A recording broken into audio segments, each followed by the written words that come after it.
Hi செல்லக்குட்டீஸ். நாம் இன்னைக்கு 4th standard கணக்கில் பயிற்சி நூல் பார்க்க போகிறோம். பாருங்கள், இது 4th ஸ்டாண்டர்ட் பயிற்சி நூலில் முதல் பாடம் பார்க்கலாம். பாருங்கள், முதல் பாடம் பாருங்கள், வடிவியல். சரிங்களா? இதில் ஒரு பாடல் கொடுத்துருக்காங்க. உருவத்தோடு பொருந்தாததை டிக் செய். சரிங்களா? இது கனசதுரம். சரிங்களா? இந்த மூணுமே கனசதுர வடிவம். இது மட்டும் வேற, அதனால இதில் டிக் பண்ணியிருக்கோம். இது பாருங்கள், இது என்ன வடிவம்? கனச்செவ்வகம். சரிங்களா? கனசெவ்வக வடிவத்தில் இது மூணுமே கனசெவ்வக வடிவம். இது வேற வடிவம், கோல வடிவம். கூம்பு வடிவத்தில் இதெல்லாம் இருக்கு, இந்த மூணு இருக்கு. நம்ம வேறப்பட்டது தான் டிக் பண்ணியிருக்கோம். அடுத்து பாருங்க, முனைகள் மற்றும் விளிம்புகளை எண்ணி எழுதுக அப்படின்னு கொடுத்துருக்காங்க. பாருங்க, முப்பரிமாண உருவங்களில் ஒரு கனச்சதுரம். சரிங்களா? அப்பா முனைகள்லாம் எதுப்பா?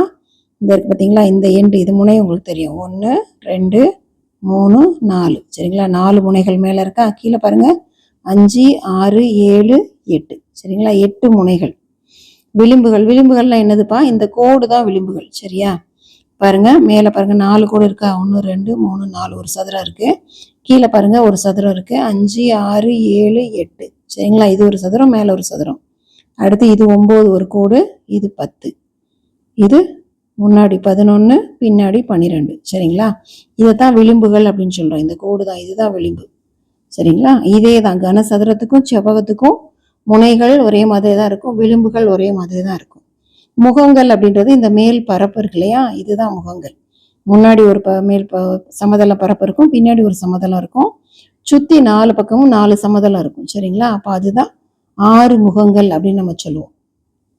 கோல வடிவம். கோலத்துக்கு முனைகள் கிடையாது, விளிம்புகளும் கிடையாது. பொறுத்துக்கான்னு பாருங்க.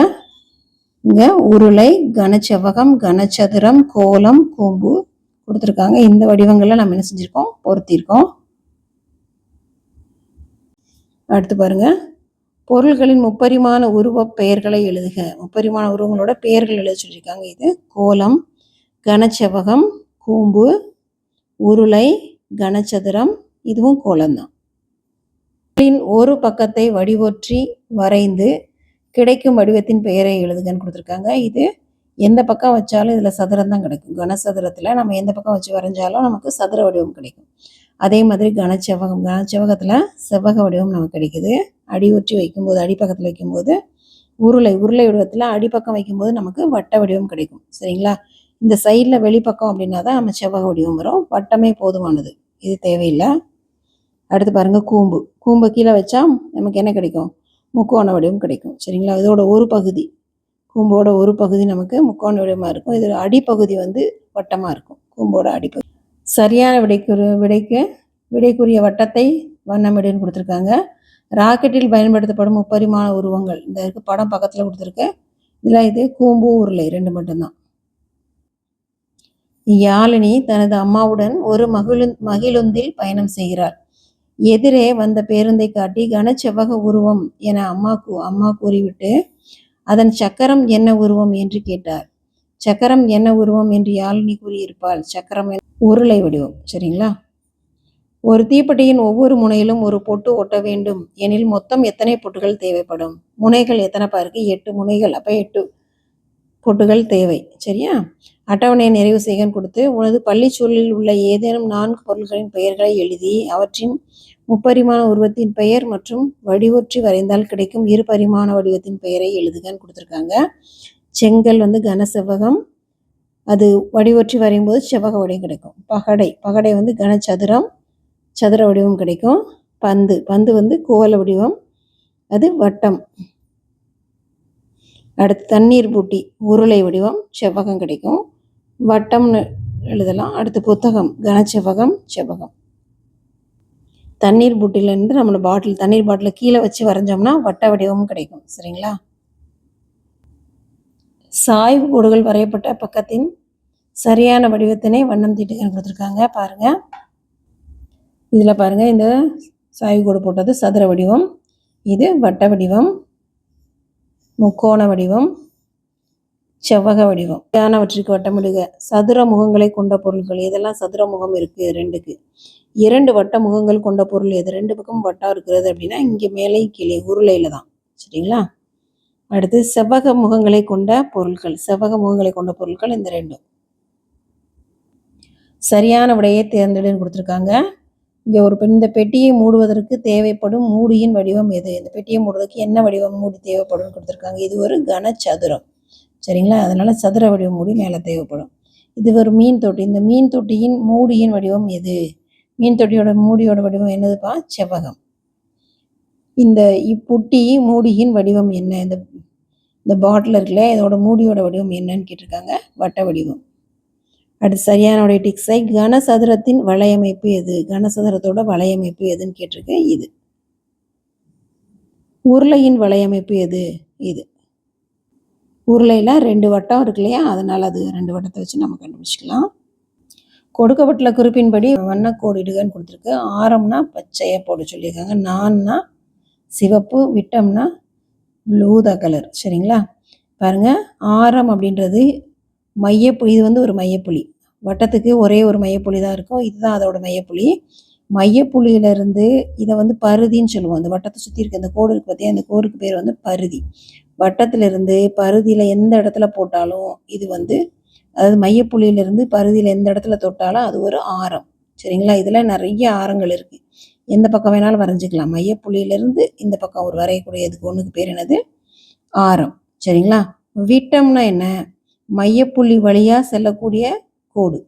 அதுக்கு இது பருதியில், அதாவது வட்டத்தினோட 2 நுனைகளையும் தொடும். சரிங்களா? இப்போ இங்கேயும் வரையலாம். நம்ம இங்கேருந்து நேராக கோடு இப்படியும் வரையலாம். இதுவும் விட்டம்தான்.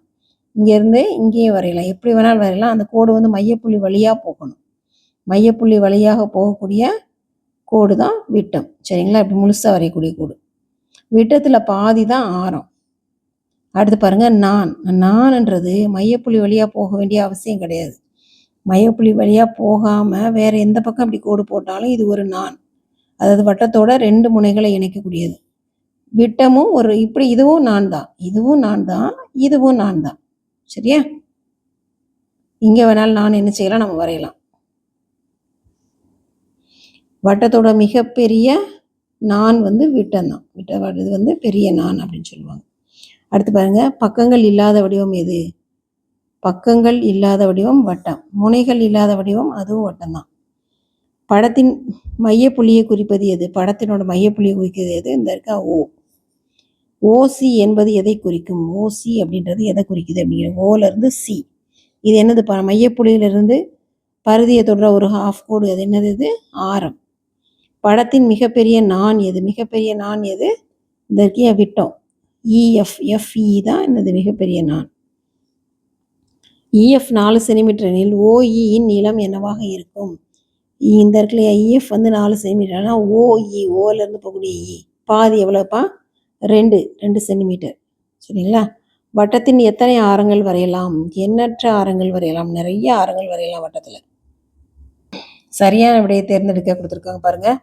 படத்தில் நானை குறிப்பது எது? எது நானை குறிக்குதுன்னு கேட்டிருக்கேன். மையப்புள்ளியிலேருந்து பருதியை தொடுறது எல்லாமே நான் தான். இந்த இருக்கு நான் இந்த இருக்கு ஏபி தான் நான். இது ஆரம். சரிங்களா? ஏபி தான் நான்.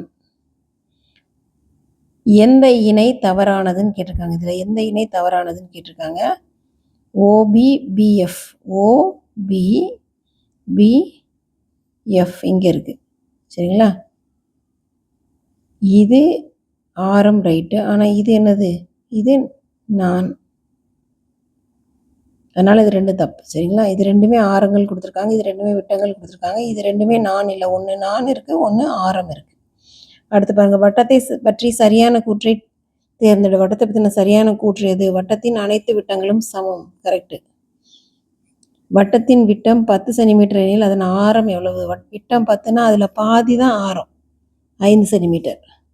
நானே உருவாக்குவேன்ல பாருங்கள். ஒரு கவராயத்தை எடுத்து உனக்கு பிடித்த 6 அளவில் வட்டங்கள் வரைந்து பச்சை வண்ணத்தில் விட்டம், சிவப்பு வண்ணத்தில் நான், ஊதா வண்ணத்தில் ஆரம் ஆகியவை வரைகன்னு கொடுத்துருக்காங்க. ஒரு வட்டம் நீங்களாக ஏதாவது ஒரு வட்டம் வரைகிறீங்க. நம்ம என்ன சொன்னோம்? விட்டம்னா எப்படிப்பா இருக்கும்? மையப்புள்ளியை தொட்டுட்டு போகிறது. மையப்புள்ளியை தொட்டுட்டு வட்டத்தினோட 2 நுனைகளையும் தொடுறது தான் என்னது? விட்டம். சரிங்களா? மையப்புள்ளியிலிருந்து வட்டத்தோட பருதியில் ஒரு இடத்துல தொடுறது ஆரம். நான்ன்றது ஏதாவது 2 இடத்துல சேர்த்து 2 கோடுகளை 2 புள்ளிகளை இணைக்கக்கூடிய கோடு தான் நான்.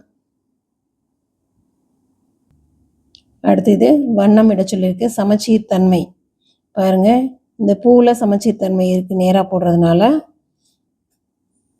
அப்புறம் இங்கே இதில் சமச்சீர்த்தன்மை இருக்குது, சதுரத்தில் சமச்சீர்த்தன்மை இருக்குது. இது பாருங்கள், சமச்சீர் கோடுகள் வரைந்து அவற்றின் எண்ணிக்கையை எழுதுகன்னு கொடுத்துருக்கு. இதில் 2 சமச்சீர் கோடுகள் வரையலாம். இதில் 4 சமச்சீர் கோடுகள் நேராக இப்படி ஒன்று, இந்த பக்கம் ஒன்று, 3 ஒரே ஒரு சமச்சீர் கோடு. குறுக்க பிரித்தோம்னா 2 சமமான பகுதிகள் கிடைக்கணும். சரிங்களா? அடுத்து இசட்டில் கிடையாது, இப்படி பிரிக்கும்போது சமமாக வராது. எம்மில் ஒரே ஒரு சமச்சீர் கோடு இருக்குது, எஸ்லையும் சமமாக வராது. சரிங்களா?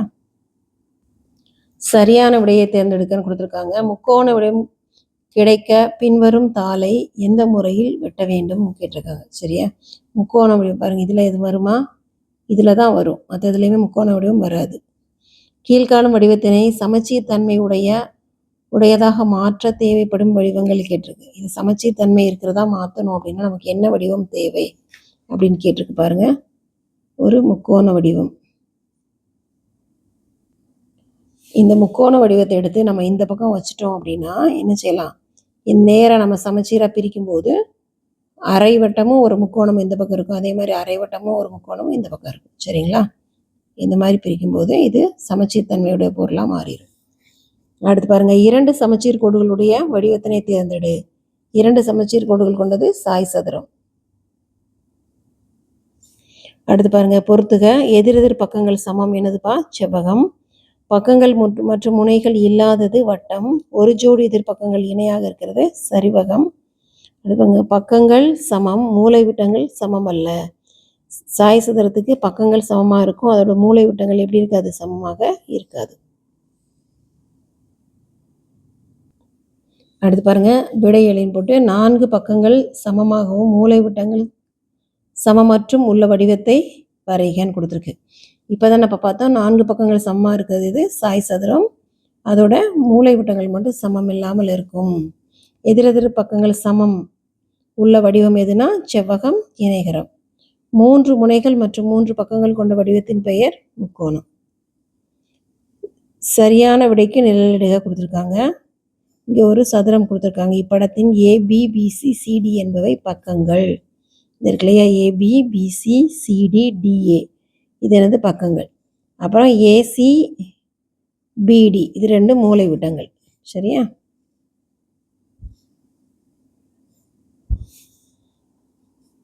நாற்கரத்தை தேர்ந்தெடுன்னு கொடுத்துருக்காங்க. இதில் எது நாற்கரம் அப்படின்னா 4 பக்கங்கள் கொண்டது நாற்கரம். முதல்ல இதில் 4 பக்கங்கள் கொண்டது இதுதான். நான் ஒரு நாற்கரம். எனது அடுத்தடுத்த பக்க அளவுகள் 6, 8, 6, 8 அலகுகள். எனது மூலை விட்டங்களின் அளவு 10, 10 அலகுகள் எனில் நான் யார் அப்படின்னு கேட்டிருக்கு. பாருங்க, செவ்வகம். செவ்வகத்துக்கு தான் எதிரெதிர் பக்கங்கள் சமமாக இருக்கும், ஒரு மூலை விட்டங்களும் சமமாக இருக்கும். சரிங்களா? 10, 10 போட்டிருக்கா. அடுத்து பாருங்கப்பா, சுற்றளவை காண்க அப்படின்னு இருக்கு. பாருங்க, இங்கே ஒரு சாய் சதுரம் கொடுத்துருக்காங்க. இந்த சதுரத்தோட 4 பக்கங்களும் சமம் 5 சென்டிமீட்டர் இருக்குது. இதோட சுற்றளவு எவ்வளவு அப்படின்னா 20 சென்டிமீட்டர், அதாவது 4 × 5. சரிங்களா? 4A அப்படின்றது ஃபார்முலா. அதோட பாருங்க, இது செவ்வகம். செவ்வகத்துக்கு என்னதுப்பா? சுற்றளவு இந்த இருக்கா, 2 பக்கங்கள் எதிரெதிர் பக்கங்கள் 7, இங்கே 4 சென்டிமீட்டர். அடுத்து பாருங்க, கீழ்காணும் வடிவங்களின் சுற்றளவை கண்டுபிடி. அதிக சுற்றளவு கொண்ட வடிவத்திற்கு வண்ணம் தீட்டுகன்னு கொடுத்துருக்காங்க. பாருங்க, இதோட சுற்றளவு 15 சென்டிமீட்டர், இதில் 24 சென்டிமீட்டர். அப்போ இதுதான் பெரிய அளவு. சரிங்களா? இதுக்கு தான் நம்ம வண்ணம் தீட்டணும். அடுத்து பாருங்க, விடை காண்க. இவ்வடிவத்தின் சுற்றளவு எவ்வளவுப்பா? 16 சென்டிமீட்டர். ராணி விளையாட்டு மைதானத்தை ஒருமுறை சுற்றி வந்தால் அவள் சுற்றிய மொத்த தூரம் எவ்வளவு? இது ஒரு செவ்வகம். சரியா? செவ்வக வடிவத்தோட சுற்றளவு கண்டுபிடிக்கும் போது 54 மீட்டர் வருது. இதில்